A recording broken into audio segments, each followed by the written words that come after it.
A company just starting out, though, or just starting to get into any kind of financial, first off, the owner or the visionary, whoever's leading it, needs to be able to articulate what they would consider success or what the goal is for growth in the next year. Because unless there's like revenue and net profit goals to work backwards off of, it's very hard to set goals or affect any meaningful change. The thing had stayed status quo, but it didn't really grow at all because that's just not where these clients really are coming from. You're not getting the $70,000, $80,000 lake house because you had a Facebook ad. Maybe you'll get more calls. I'm not saying it doesn't work. Marketing works. It wasn't, what we were using was not hitting our target demographic. Welcome to the Roofing Success Podcast. I'm Jim Aline, and I'm here to bring you insights from top leaders in the roofing industry to help you grow and scale your roofing business. Chance Peare, how are you today? Very well, sir. How about yourself? Awesome, man. SkyRight Roofing and Gutters, up in the mountains. You guys are not in one of the largest markets of the country, not in the huge population centers, but have grown a really great company. Tell us a little bit about your journey into roofing. Yeah, absolutely. I mean, SkyRight, being up in Sandpoint's great. Small little community, but a good community. For me, I actually entered it doing door-to-door sales before I started here. Did that for a little while as we came to the geographic move. As you said, not a big population center. So if you want a well-paying job, you got to keep your options open. Landed on that for a while and then saw this opportunity up in Sandpoint, which I was like, oh, even smaller market. How are they going to afford to pay someone well to do this? Got up with Jorn when this company was still pretty small, but with a strong owner-led vision on, high quality products, work done really, really well, not being the cheapest, selling on value. And it's been really interesting to just watch it blow up over the last couple of years to where it's at today. So how was your role transitioned over the time you've been there? Yeah.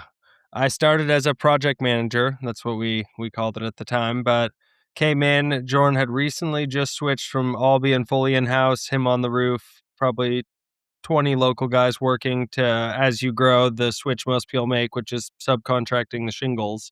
So that switch had been actually right before I started. So the process of, how are we doing work orders? Who's doing the material orders? Who's contacting the customer? Who's addressing customer concerns? The site supervisor being there. Are they watching one job? Are they watching multiple jobs?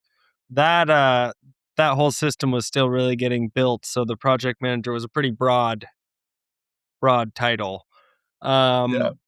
I did that for, the beginning of the season and quickly kind of got into more the financial part of it as well. And the future planning, just looking at the growth, it was pretty clear it was going to be growing rapidly and we needed some structures in place. So I switched probably fall of that year. So maybe 6 months into the COO position and kind of started sculpting. We pushed through that year with me still doing the project management role as the 80%, with the other 80% of the time building out the systems and structures with Jordan to get it all set up. But that winter, we knew we had a plan for the next season, so we replaced that role, actually the PM role, with 3 roles. The production coordinator, the handles the scheduling, ordering of materials, things of that nature. The operations manager, the main boss who's overseeing all the crews, any problems with customers, things of that nature. And then a field manager to actually manage the site supers and directly manage the sub crews. And then the next season, we just grew so much that even that was kind of inadequate. So you go through, seasonal business, Yeah. you go through all that winter planning. We have this bomb-proof plan, but we're going to throw a little wrench in it. Chance is also going to kick off the new construction commercial division. We're going to try out a new revenue source, and we're going to buy a commercial property, completely move shops, also take metal in-house, get our own roll former, start making all our own trims. Just a couple small tweaks to our previous system. Couple small tweaks. Yeah, just a couple small could tweaks. possibly go wrong there? The production team still, there's still some resentment. I think they've moved on through this winter, but it was a long season, to say the least. Our revenues more than doubled from the plan we had made with the team, so it was a push getting here. But It's a push. Let's talk about that a little bit. Like, so this is the evolution of a company, right? It's the, phase one, do something, then you're okay, we got that implemented. Now we're moving on to the next thing. What were some of the things that you put in place during that time that were effective, that helped the growth? Yeah. I mean, I would say the biggest one when we actually got to the point of letting go of some of the control was almost breaking it up into pretty clear silos. I mean, you call it the accountability chart, the org chart, however you want to label it, making sure that roles were clearly defined. Because as we grew, I noticed immediately that was probably one of our biggest problems is like a Chance had done this forever or Lauren's done this forever. And then once you bring on a new role, it's in your head pretty clear that that role is now absorbing that. But unless it's like trained, documented, and actually like if the one person just continues doing it because they were already good at it, you can go 6 months and realize like, wow, our bookkeeper's not actually even entering the bills. Someone's still doing the bills because they've always done it. Um, so getting that actually on paper, documented, and starting to, I mean, almost a little bit more bureaucratic. You have to be with your hiring and your job descriptions and the training materials you give those people, and just having it be pretty rigid, even if that is more burdensome than some people would like. You really got to get there when you're above probably 10, 15 people. 10 office people is a lot of different processes to be managing and juggling. So that was probably the biggest thing I saw that worked for us was actually just being very clear what people did and then making sure that they two-way conversation. We're clear on what they did, stuff they weren't trained on or didn't have documentation. They don't even have the login to get into something they're supposed to be doing. Just actually really formalizing how that all works and then making sure one person is actually doing all the hiring and onboarding. Because if you have one person who brought in a guy on the weekend, got them all hired, paperwork's not in order, it gets really messy fast. That's a lot. That could get messy fast for sure.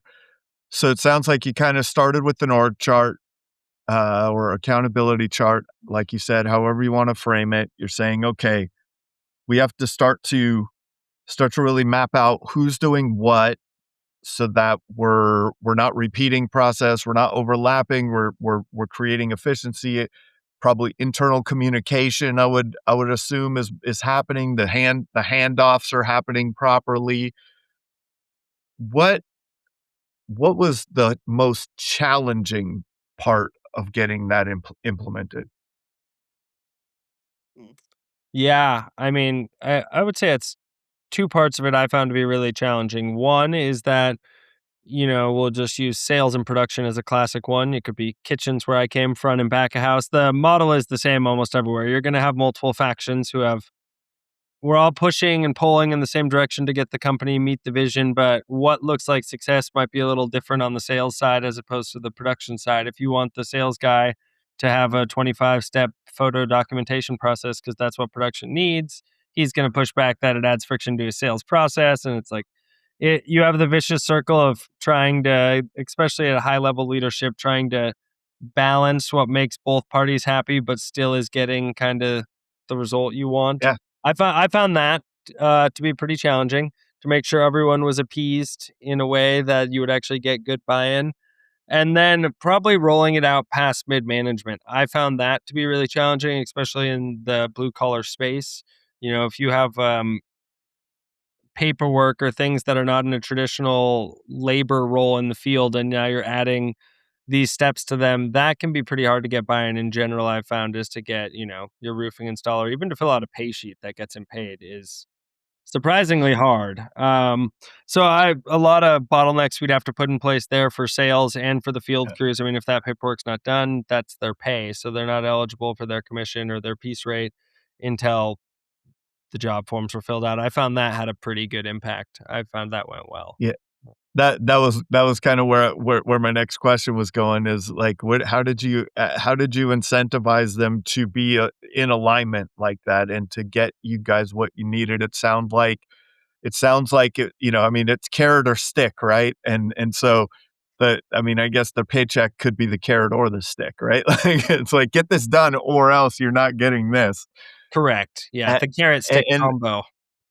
yeah, the carrot stick combo. It's like, it works. And talk to a lot of contractors that that I feel like what's the old analogy? Um, the patients are running the mental institution or something like that, Oh like yeah. something to that effect, right? Like where it's like the we can't let the team just go wild and do whatever they want. We have to keep everyone aligned and like and so to do that, you have the character stick.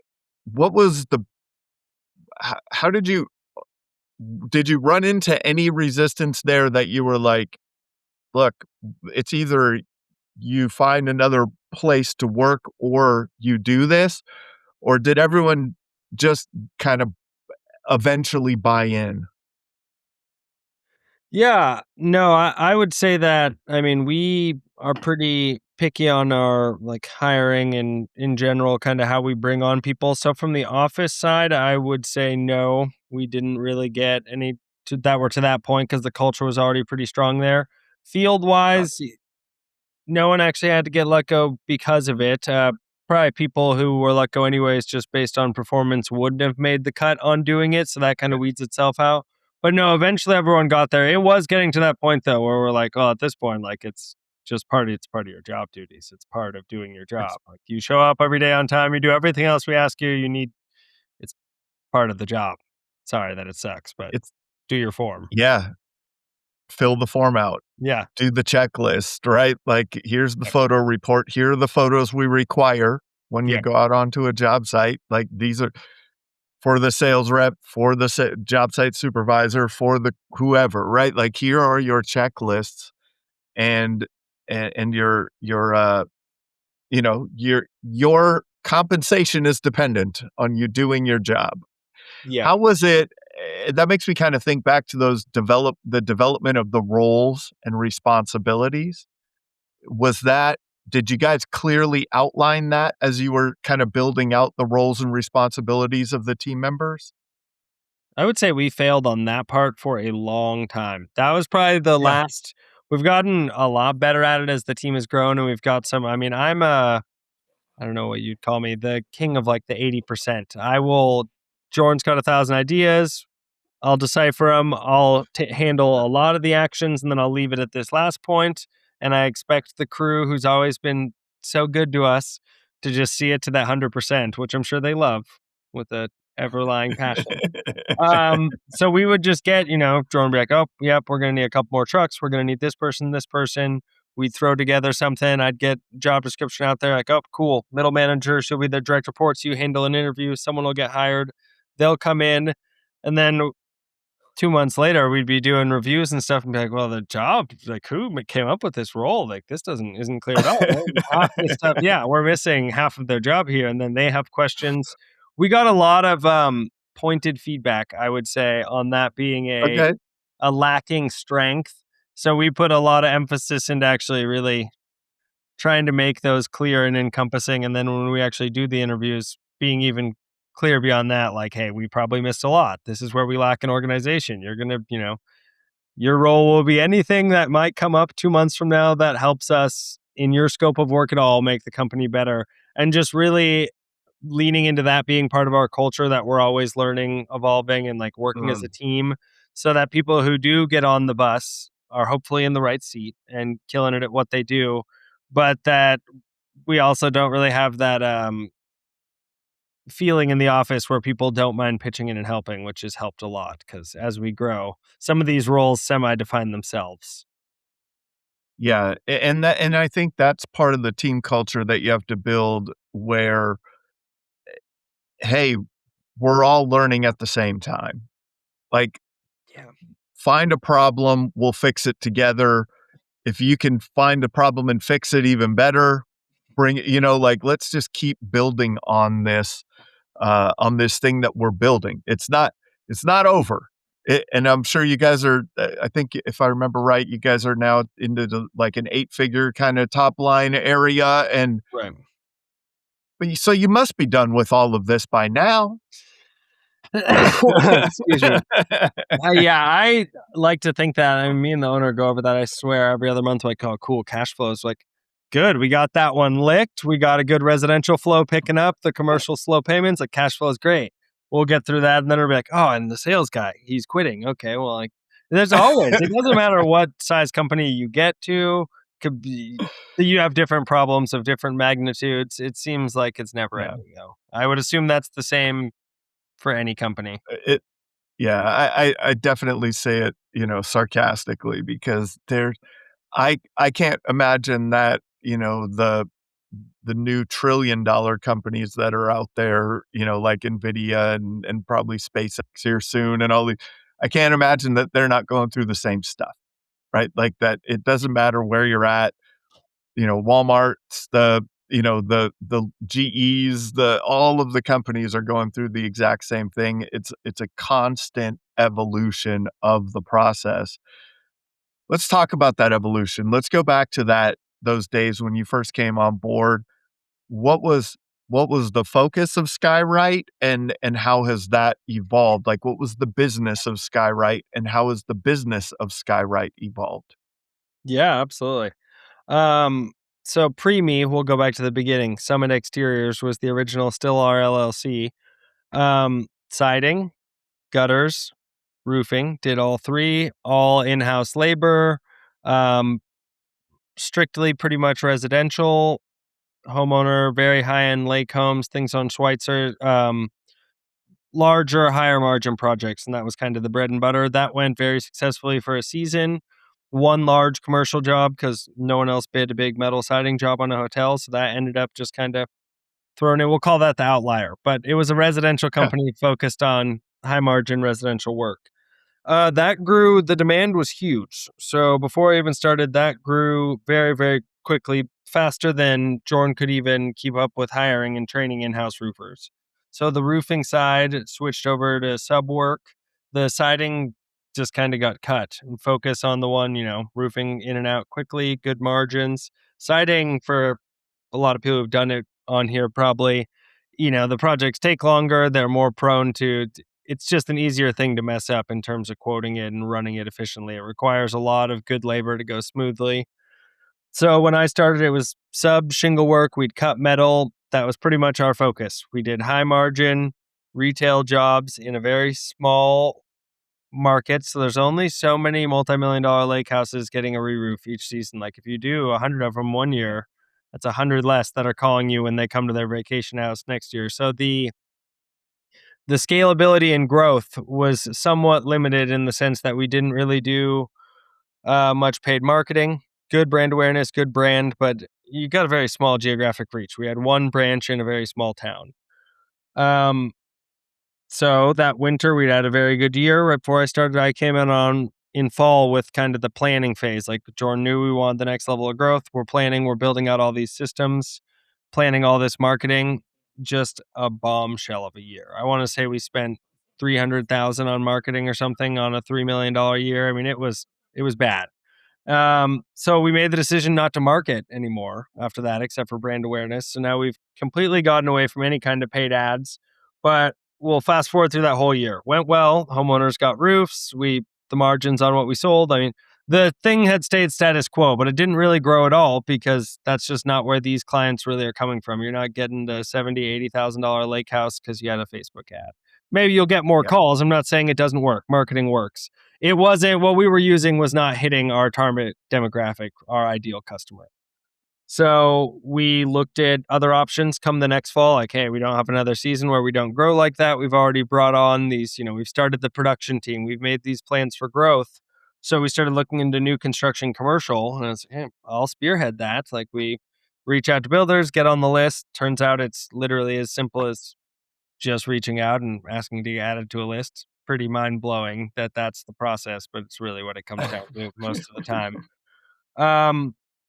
And then we fast forward to spring of last year, it just blew up. We'd already sold a couple million, almost more than we sold residential last year during the winter in our slowest season, had our whole year pretty much booked out. Oh, I forgot the other kicker. So the metal shop we brought on, we did the move. We switched into new construction commercial and we decided to start bringing up visa workers. So H-2B workers, bringing up licensed visa workers. It's own level of paperwork burden that you have to deal with. We house them, but we have stable workers who come up here. We have a guy who grew up in Mexico. One of our standing seam guys is American, speaks fluent Spanish. He's going to train them all. He's also our production manager running all of production. So what could possibly happen? He's got plentiful free time. So this plan was just killer. The guys get up here, obviously take forever to train. The guy who's training him has no time to train him because he's running all of production. So I think that story probably tells itself. That went really slowly. We were bidding them by the man hour, not by the square. So, a 1 week project takes 1 month. It was a rough season of learning experiences.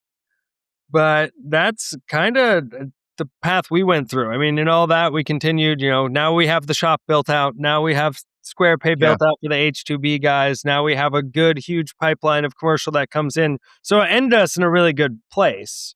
Moral of the story, I guess, is a lot of hard lessons to get there about those stages of growth.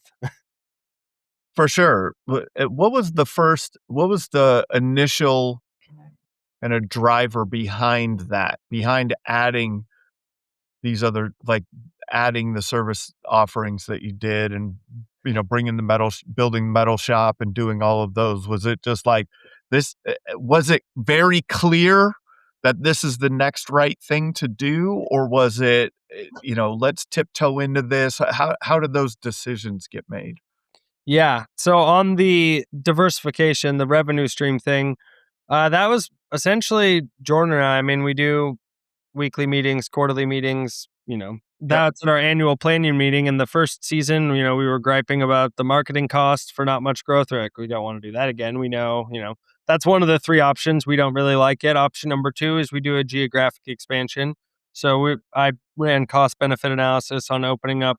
There's some similar areas near us that are our same niche client. We could expand in that sense, open a little satellite office. We have a model that works. Or then stay in your local geographic market, no travel, but look at a different source, the new construction commercial, instead of, lower margin, higher volume, more controllable. And we just picked, once we picked it, we committed it and it quickly proved itself. So we put the other 2 to the side. The metal shop, that was just, it's a fantastic choice. Everyone should do it that does a lot of standing seam. How we did it was not great, though. We had discussed that it was a plan for probably a year out. We knew the savings were good, knew the customization of like not having to wait for roll dates. We can show up, have the roof peeled. We can roll our panels right there while we bring our own trims. We can be in and out of a standing seam roof in a day or 2 instead of waiting weeks after drying. So it's very efficient. It gives us a lot of control over it. But we moved forward that plan because the commercial property came up. That was such a good deal. Like, got a very great opportunity for a large acre lot right on the airport. And we're like, well, now we have this giant shop. We might as well move the metal forward a season, put that money out. We'll get a whole nother season of savings. True, in theory, but trying to learn how to run the metal machine, hire the metal machine people while you're also training the new in-house metal, it was some bad decision making. We jumped the gun. It's a lot. It's a lot of learning, right? Like that's the thing that I say this often on the podcast, but we got to give ourselves a little grace sometimes. You know what I mean? Like we don't know everything, right? So this is part of the journey for sure. So you bought the building, and we're like, hey, we have room, so let's move this timeline. Why not just get the machine ordered? Why not? That way we have it all at the same time. We're ready to go. That's right. That's right. Why not invest a lot more money on top of the building? Exactly. Yeah, and then in turn, that means we have to increase cash flow to pay for all this. So now we just need to operate at twice the level we were operating at with a bunch of new variables. That's all. Yeah. No biggie. Yeah. No biggie. Easy stuff, right? That's we built a strong team in that time. That's for sure. Okay, that was where the bonds were built in the team. I would say so. It sounds like the commercial, not the building that you guys bought, but getting into commercial, that was like, hey, we're in this area, let's expand this direction. And it sounds like it was fairly easy to enter the space from a sales perspective. It was like, hey, we're making some phone calls and we're getting on lists, on vendor lists. Like, is that as easy as it was? What was the like? How did the commercial side of the business start to get some traction? Yeah, I would say honestly, it is really that simple. If you're talking, we're pretty small. We lump commercial and new construction, and we just call it all commercial. If you're Okay, talking like got it. residential new construction, yeah, those are more call, check in with them, just ask. There's more loyalty in that game. So a lot of those people might have a roofer they've used for 10 years. It can be harder to Yep. get on those lists sometimes. But the true commercial, yeah, normally the guys are big enough where there's even just a form on their website you can go click and like fill out a couple pieces of paper, and then you're added to the email distribution list. A lot of it's like regional plan centers. You can just see like the big public works or any jobs that are going on that are going to a regional plan center. You can see all the GCs who are bidding on it, submit your bid to all of them. Um, I was pretty shocked. I mean, I just spend a couple hours a month signing up for these sites, and we get dozens of requests a week sometimes that just come right to you with no marketing costs. Yeah. Obviously, it's when it actually comes to like performing, invoicing, and estimating the work, it's a completely different skill set because the person has to be able to interpret plans. They have to be comfortable having communications with general contractors on specs, things of that nature. But the like getting the requests for a bid is very, very easy. I was shocked. In fact, you could grow it. We're in a small community, and I feel like you could probably double or triple what we're doing now if you wanted to put the man hours behind it. Yeah. And so that's interesting to me because, like, a lot of people don't like, where do I start? Well, do I start calling like property managers? Who do I, Yeah, who tried do I that. start Horrible. with? Or, Yeah. and that seems to be where a lot of where I hear a lot of people going towards, right? In that regard. Um, what I'm hearing from you and where people could start is just get the opportunity to bid. Start with just getting the opportunity to bid, the sites, the getting on the list of the contractors, the municipalities, whoever is requesting the bids. But now there's a bid process, right? Explain the bid process for someone who's never been through it and maybe some tips and tricks around that. Before we carry on with the episode, let's give a shout out to one of our sponsors. Roofers, let's get real. You're great at building roofs, but are you great at building a steady stream of leads? That's where Job Nimbus Marketing comes in. They know the roofing industry inside and out, and they'll help you dominate Google, Facebook, reputation management, and everything in between. If you want more quality leads, more booked jobs, and more growth, visit the link in the description or the sponsors page on the Roofing Success Podcast website. I talk to contractors every day that feel stuck. Not because they're not working hard, but because they're missing the structure to growth without chaos. Or their culture's falling apart because their team's unclear, unaligned, or just burned out. And when change hits, they're reacting instead of leading because time and priorities aren't under their control. Day 41 Thrive helps to fix that with proven strategies for growth, culture, and leadership that actually work. Ready to thrive beyond the storm? Visit the link in the description or visit the Roofing Success Podcast website on the sponsors page to start your journey today. If you're running roofing crews, you know the Friday afternoon headache. You're stuck chasing down crumpled gas receipts, wondering why the fuel bill is $400 higher than it should be this week? Check out our sponsor, Coast. Coast is perfect for the roofing business owner who's tired of pin sharing and gas station detours. Since it's a Visa, your guys can stop anywhere Visa is accepted, choosing the most efficient route so no more driving 5 miles out of the way just to find a specific brand of pump while the sun is burning daylight. Click the link in the description to get started with Coast today. The Coast Visa commercial credit card is issued by Celtic Bank, subject to credit approval. Results may vary. Explain the bid process for someone who's never been through it and maybe some tips and tricks around that. Yeah, absolutely. So that one, I mean, before you really dive into it, first off, I mean, you have to evaluate like what scopes you're even going to look at. That way you're not kind of going down the rabbit hole. I mean, at this point, Yeah. we'll look at metal siding, metal soffit, sometimes wood siding, sometimes hardy siding if it's big enough, flat roofing, shingle roofing, metal roofing. So I'm confident on bidding all the scopes of it. So I dig pretty deep into it. But if you're just going to be looking at shingle apartments or shingle schools, you don't have any membrane experience, or you just do metal, you're just looking at those kind of projects. The first thing I do is, I mean, you're normally going to get some form of email. You might get added to Procore depending on what the company is, but normally there'll just be an email that comes out on an automated list. Request for proposal on this building, due date is X date, link to the plans, and hop in there really quickly. I scroll through it and I just look, what is the scope? Is it a new building? Is it a remodel? Is it my kind of scope? Is it the size we could work on? If you pull it up and it's a 1,000 square school and the biggest you've ever done is a 60 square house, you probably take semi baby steps and stay kind of within what you're comfortable on. And then looking at what type of bid it is. Is it a public works project? Is it a prevailing wage job? Is it federal government work? Is it just a normal vanilla commercial project might as well be a homeowner with a stricter spec book? Um, Once you kind of have those, first thing I do, especially when you're starting out, is there'll be the contact information for who sent it to you on there. I reach out and I ask that project manager, like I introduce myself. I ask, oh, timeline. Okay, cool. This is a competitive bid. You guys don't have it yet. It's getting bid by 3 other people. That way you kind of know the lay of the land, what's happening. They'll be able to give you normally a timeline.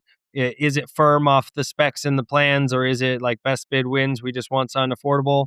You'll kind of get those questions that apply to your scope and start feeling it out. But I want to know all that before I put in any time. If it's, ballpark numbers, this is super tentative, you don't put the same effort into it. Obviously, if, hey, this is a sure deal, we're breaking ground in 2 weeks, we need a guy. You'll actually know what you're looking at then. And I would say line up a good relationship with your suppliers. I mean, whoever you're using, ABC, Beacon, Stoneway, I mean, whoever it might be.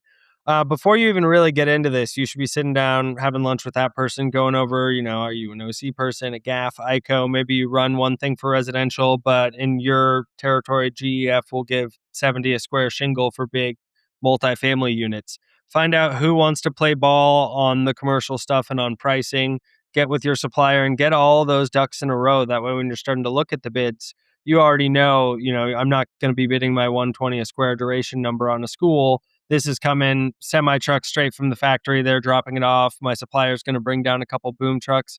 There's different pricing re-rate. The structure is completely different when you're working on jobs of these size. So don't just go in expecting to win it with your numbers for doing a stormwork house. It's a different ball game.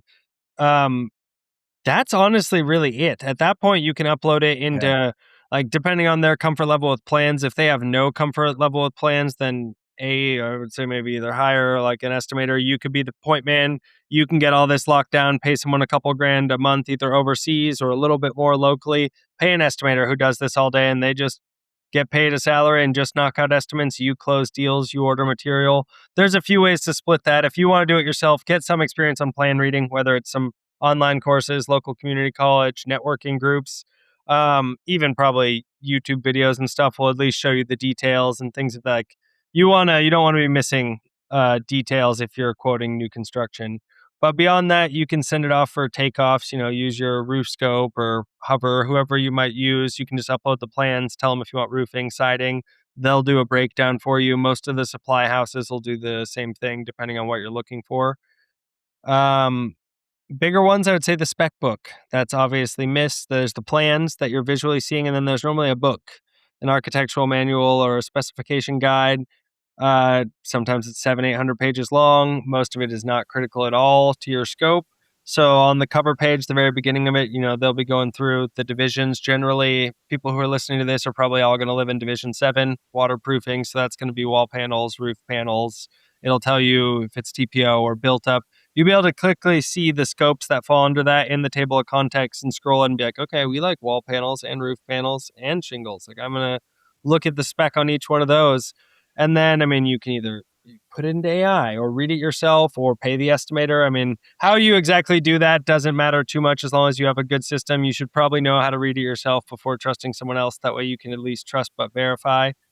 But going through that, you'll be able to quickly see like approved manufacturer. I know I can use Tamco or GAF or OC. You'll be able to see what shingle is spec'd if they have a basis for design, what the warranty terms need to be, and make sure you can actually meet the terms of this contract. If you can't, you have a couple options. I mean, you could reach straight out to the PM or the architect and like, can I get this shingle approved as an alternate? This is who I'm certified with. Or for this membrane, can we use GAF instead of Carlisle? I can offer the same warranty.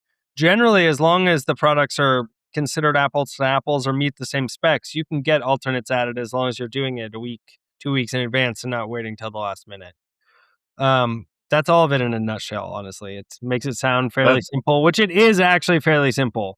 It just It requires can be. attention to It detail. sounds that's fantastic. That was a fantastic explanation for people, I think, listening. That it's like to not overcomplicate things, right? Like we need to get the opportunity to bid. Need to know what you're bidding, right? So you're looking at the bid, the spec sheet, your the plans, the spec sheet. You're looking at, is this a project that we can successfully accomplish? We're going to our suppliers and having conversations even previous to bidding, saying, "Hey, I'm going to start doing this work. I'm going down this direction. Like, where are we? Let me get some pricing on that side. Like, this is different, right?" So then now we're moving into having an estimator or making sure that you can properly estimate these projects and submit your bids. Any How do you win them? Like, or do you guys just do sheer volume and you go, "Hey, look, we're just going to bid it at our price, at our margins. We're like, this is what we bid at. Go estimate this project. These are the margins that we need to accomplish, Mr. Estimator. Bid it this way. Like, bid it to this, and if we get it, we get it. If we don't, we bid again." Where's your mindset on that?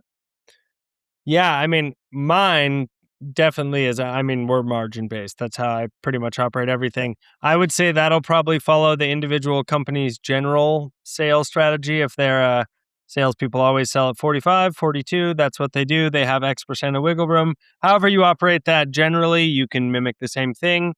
We had a pretty strict, I mean, we like to hit, a 45, whatever it may be for residential.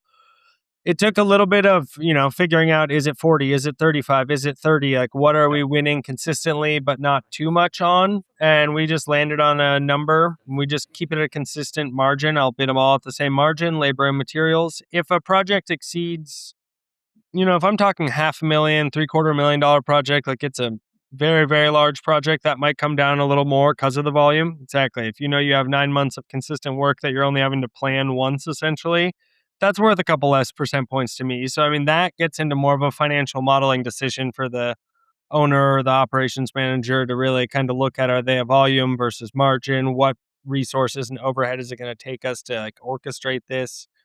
And then really, you just got to be getting bid results. Mostly with the commercial guys, you have a pretty good opportunity as long as you're polite, cordial the whole time, be respectful, give them the information they need.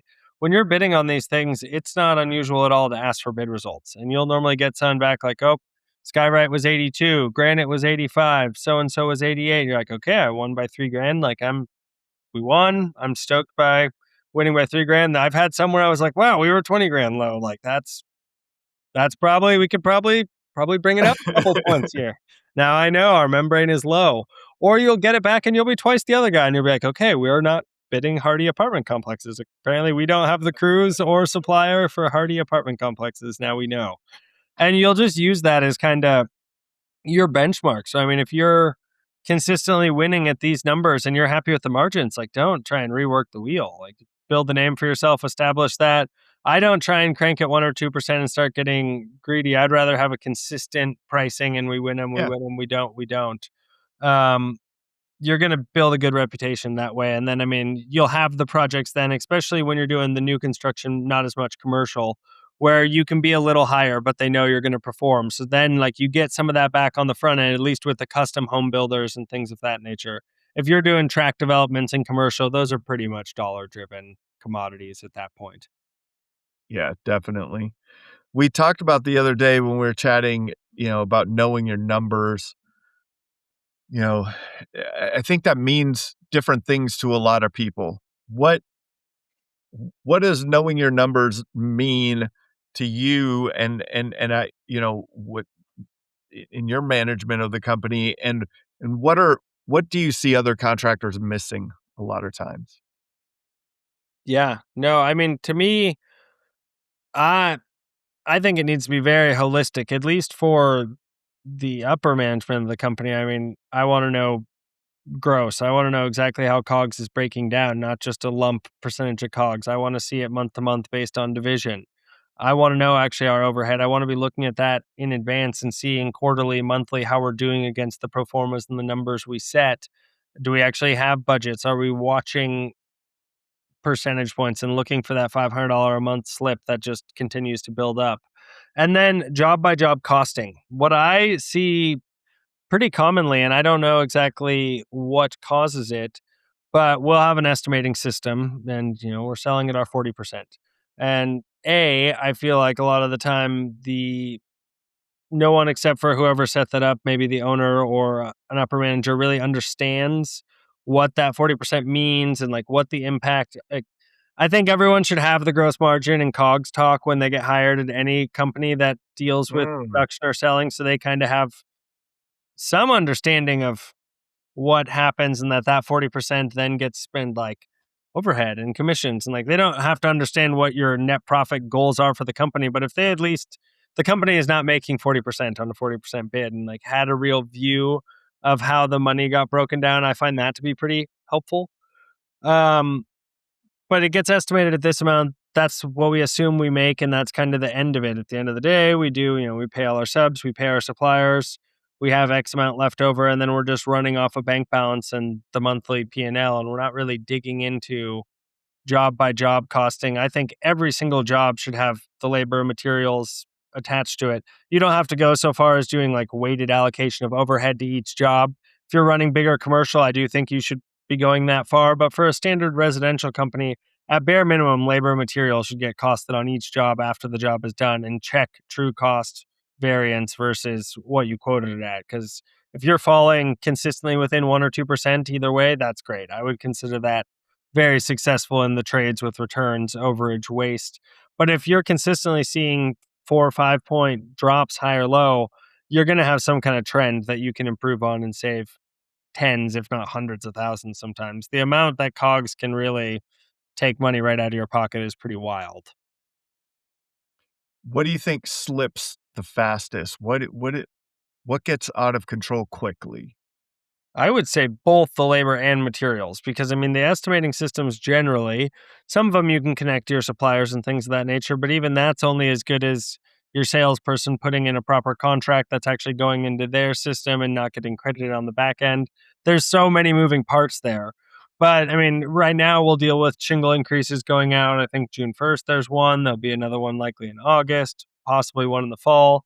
I mean, you get numerous material increases throughout the year, let alone talk steel roofing, which is more of a commodity. And it goes every time you order panels, it could be a different price. Every time I order coil, it could be a different price. So, who's actually keeping that system alive and fresh so that your salespeople aren't quoting off 6 months ago's pricing, or they're quoting a job they know is not going out for 9 months when we're going to get 2 price increases with no language in your contract to come back for that? That's where I think you see the biggest thing because the subs generally, I mean, prices go up, but I would say maybe they give you a new price list every year, maybe never. I mean, so that might go up a little bit, but you're not seeing crazy. They're not charging twice as much for shingles week to week. It's pretty consistent. But the material itself, I think, gets very stale, left in the system too long, and then you're quoting at old numbers. And I mean, your margin's already eroded at that point, and you're just continuing to pile it on there. So some system to audit your price lists, ensure that it's fresh, and actually watch it on a job by job basis. So that's an interesting one. I was having a conversation a couple weeks ago about the average time to from sales presentation to close job, and everyone wants that it closes and it's in production within a very short amount of time, but it doesn't happen like that.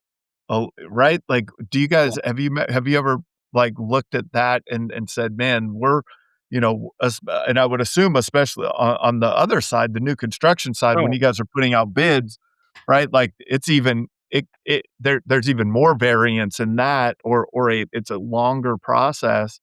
Um, what do you do to, do you factor that into your projections? How we know the price increases are coming. Yeah. Do you start bidding those price increases now, estimating like, or just say, well, we'll just wait for it. And then, but you did say language in the contract also, right? Was Yeah. another aspect of it. So speak to that a little bit. What are you guys doing? Yeah, I'd say you got to have all three approaches there. You got to have language Yeah. in all your contracts, no matter what, saying, this is valid at this current price, material increases, whatever your wording may be. You need to have some coverage there because that's completely outside of your control. Same goes for your commercial projects and things of that nature. You have it clearly agreed upon in advance what is covered, what is not covered, how long it's good for, what counts as a change order. And then for your actual, I don't generally, if I'm doing a commercial quote that might not go on for 6 months to a year, I normally do not factor any kind of increases into it because a couple of things can happen. Either if I have the project in contract by the price increase date, I can generally work with a supplier to get the material ordered in advance and warehoused, something along those nature. Or they will agree to refresh the quote 30 days before they actually plan on commencing. So like that'll be their placeholder budgetary number. It's awarded to you as the low at that point, and then it'll get freshened up. And I mean, if your price increase was more dramatic than someone else's, potentially you lose it then, a risk you have. But the retail end, I just get in front of it. As soon as I hear there's going to be a price increase, I automatically apply it to our quoting system on the front end, because by the time it sells in 2 weeks, if it's a June 1st, I mean, the shingles aren't getting shipped out before then. So it's already, we don't use it like a sales tactic to try and, sign now to get, as soon as I know it's coming, it just gets rolled into estimating from that point forward. Yeah. Let's talk a little bit about like budgeting and forecasting. I think that is something that contractors don't do, and use um that you've really dug into and put a process and systems in place to do this. And what a lot of contractors live by the cash in the bank. They're not even looking forward, right? They're barely looking at their gross margins. They're throwing numbers out there. To me, a lot of contractors price arbitrarily. They don't actually build their gross margin properly and sell at what they should be selling at, or what they need to be selling at to do a good job. How do you guys how do you look at budgeting and forecasting and putting that plan together to see into the future a little bit and be prepared? Yeah. I mean, I would say the way I do it, because we've been fairly established for a while, is a pretty consistent system. I mean, every fall, I do pro forma statements off of like where we did this year. I'll get with the owner, Jordan, and see kind of what his vision for growth is. Does he want to see 20%, 50%? Are we doubling again? Are we talking about any new business sectors, things of that I should factor for? And then I'll forecast the whole numbers advanced to P&L, balance sheet, break-even analysis based on those numbers and those growth numbers. And then I'll also look at where I expect costs to go up, costs to go down, where we need to work on, adjust those numbers and look at what it would actually take in terms of percentages and dollars to meet those goals, with actionable items on the ones that aren't going to happen by themselves. You can't just say, I'm going to chop 2% off cost of goods sold and then hope that it goes away. I mean, there needs to be, they're educated guesses with actions planned behind them, essentially, is how I would phrase it. A company just starting out, though, or just starting to get into any kind of financial, first off, the owner or the visionary, whoever's leading it, needs to be able to articulate what they would consider success or what the goal is for growth in the next year. Because unless there's like revenue and net profit goals to work backwards off of, it's very hard to set goals or affect any meaningful change. So, I mean, you have to have an honest assessment of, we want to grow to this value. We want to be doing a net of this. And then working backwards from that, I mean, I can look at all my fixed costs, all my overhead. I can see, are we going to need to hire? Are we going to need to cut people? Like, where are we at on terms of overhead? And that's going to kind of give us what we need to hit for gross. And then we can look at that and determine, do we need to lower that gross down, increase volume even higher to wash this overhead because we can't sell at 45. We need to sell twice as much at 35 with the same amount of headcount for overhead to hit that goal. Do we need to sell at a higher gross margin and target our ideal person better to hit? At that point, you can kind of play out all the different scenarios and see how you get there. But I think it all really starts with having a clear vision from the owner and the executive leadership team, and then kind of working it backwards with real numbers, not hopes and dreams, so to speak. I mean, I would guess a lot of people set their yearly goal with a hope and a dream, right? Unfortunately, like, Yeah. hey, I want to do 8 million this year. Like, okay, well, you did 2 last year. Maybe we don't have the right path. Maybe we don't have the right people, right? I think that's another thing in the forecasting that you had mentioned is, do we need to hire? Who do we need to hire? How do you determine that? I think that capacity planning on your team is something that gets missed very often. How do you look at capacity planning? Yeah. I mean, looking back to that org chart, I mean, if we have one rock star, Lauren, who's been with us almost since I started, and she does all the ordering, all the bookkeeping, she does a lot of stuff. But you couldn't double what we're doing with Lauren, because unless you trained and had a second one, like, she works constantly. So like, I can just tell from being there in the office and using common sense, like, okay, that position works great. This is its capacity. I'm like, okay, it's good for about 6 million in retail. And then you can, use that to extrapolate. And maybe the phone answer, you only need one for every 10 million, whatever it might be. Salespeople, you need to look in, okay, effectively, I think they can run 4 appointments a day, 4 to 5 days a week at their closing rate, their average ticket for each salesperson. I'm, good for 3 million in revenue. Beyond that, I need a really high performer that I can't count on.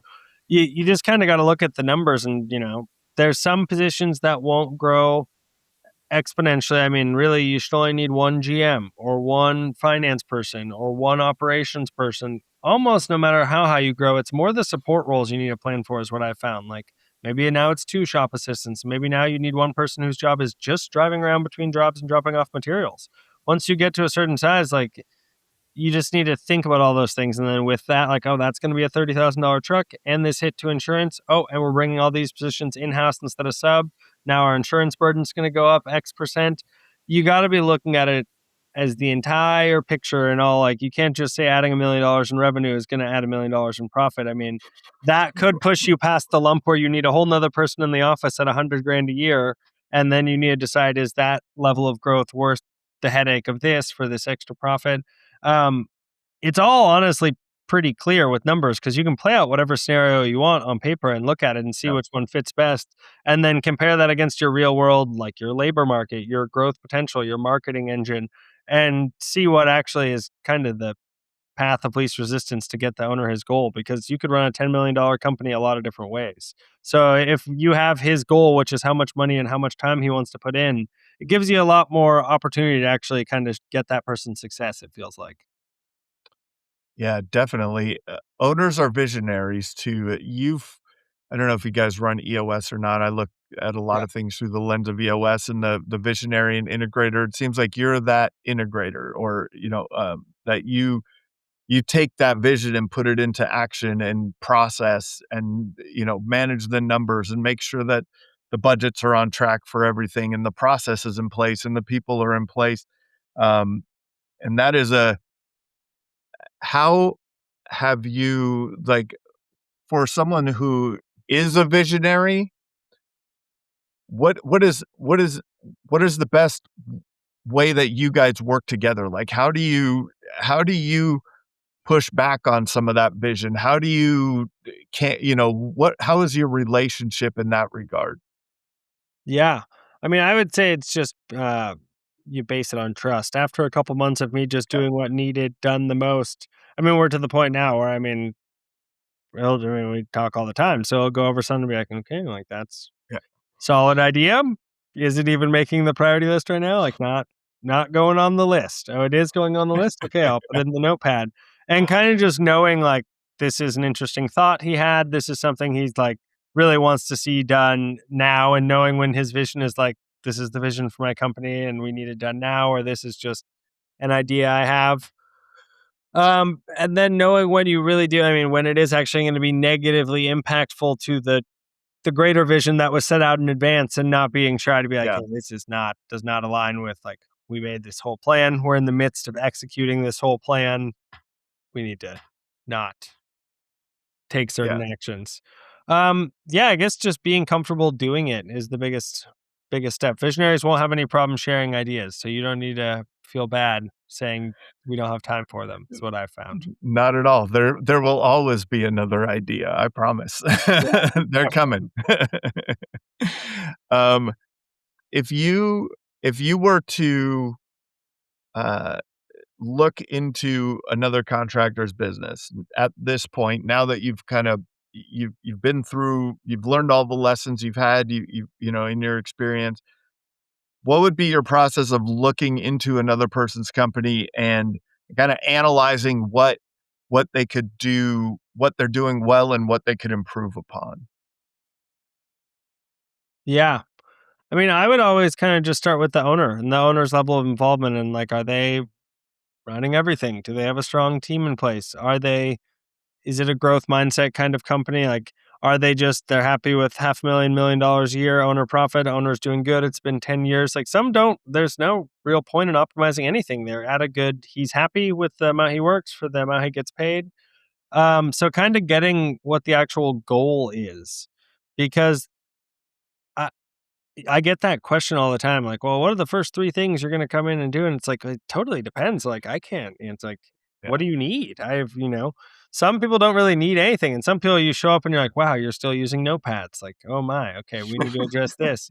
I think just kind of looking at how the whole machine operates in terms of like owner's level of involvement, what their goal is. Do the people clearly have a purpose? Is there like a clear defined system of how things flow through the business from sales to production to invoicing? Just looking at the whole process, and kind of just level of documentation. Like, could you clearly bring someone on and train? That's the most I've seen in this industry, is just bringing on the amount of people you need to do when you're growing rapidly, and getting them effectively trained when no one has time to train them is probably one of the most challenging things. So the sooner a company gets on documenting and really having good processes for their onboarding and how they get people up to speed, game changer. Yeah, definitely. And it's amazing how much every business is in the people business. Hmm. Right? Like, it really is. It doesn't matter. I know you have a background in restaurants and then came into, you know, contracting and things like that. Like, the restaurant business or the people within the restaurant, right? Of course, you have the menu and you have the financials and you have the inventory management but it's still the people, and it's still getting, like you said, I think you said or mentioned it earlier, like front of house and back of house to communicate and be on the same page and go in the same direction. It all feels like we're all just, it's how effectively can we cast a vision, create a plan to execute on that vision, and then get the people in place and trained to execute on that vision. And then maybe after that, it's how do we look at it from a numbers perspective to make sure we're continuing to be on track? Does that sound like a good kind of summary of what we've talked about a little bit? Oh, absolutely. Yeah, I mean, I always find myself working closely with some type of visionary person, because I mean, the numbers are all well and good. You can optimize all you want, but unless someone is setting a clear path and some kind of audacious goal for you to reach, I mean, I'm just doing the numbers. I'm not here to kind of set the path. If you have a direct problem you found with your vision, I'm happy to help solve it, but there's just different people have different strengths. So you really need that combination. Yeah, that's awesome, man. Awesome. This has been a great episode. Thanks for your time today. This has been another episode of the Roofing Success Podcast. Thank you for tuning into the Roofing Success Podcast. For more valuable content, visit roofingsuccesspodcast.com. While there, check out our sponsors for exclusive offers, shop for merchandise, and sign up for our newsletter for industry updates and tips. Also, join the Roofing Success Facebook group to connect with other professionals and stay updated on the latest trends. If you enjoyed this episode, please subscribe, like, share, and leave a comment. Your support helps us continue to bring you top industry insights. The website link is in the description. Thanks for listening.